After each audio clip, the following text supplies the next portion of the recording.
ಶ್ರೀಕೃಷ್ಣ ಜನ್ಮಾಷ್ಟಮಿಯ ವಿಶೇಷ ಸಂದರ್ಭದಲ್ಲಿ ನಮ್ಮ ಭಾರತೀಯ ಸಂಸ್ಕೃತಿಯೇ ಕಲೆ, ತತ್ವಶಾಸ್ತ್ರ, ಸಾಹಿತ್ಯ ಇವುಗಳ ಕಡೆಗೆ ಹೆಚ್ಚು ಒಲಿಯುವಂಥ ವಾತಾವರಣ ಸಮಾಜದಲ್ಲೇ ಬರುತ್ತದೆ.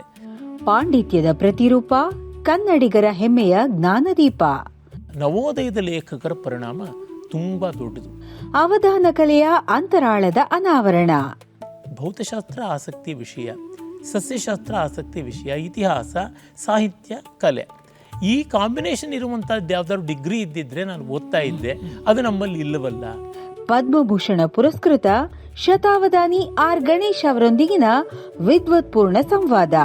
ನಮ್ಮ ಎಷ್ಟೋ ಪ್ರಾಚೀನ ಶಾಸ್ತ್ರಗಳು ಆ ಕಾಲಕ್ಕೆ ಅವು ಸ್ವಯಂಪೂರ್ಣವಾಗಿದ್ವು, ಈ ಕಾಲಕ್ಕೆ ಅಲ್ಲ. ವೀಕ್ಷಿಸಿ, ಇದೇ ಸೆಪ್ಟೆಂಬರ್ 4 ಶುಕ್ರವಾರ ನಿಮ್ಮ ನೆಚ್ಚಿನ ದೂರದರ್ಶನ ಚಂದನ ವಾಹಿನಿಯಲ್ಲಿ.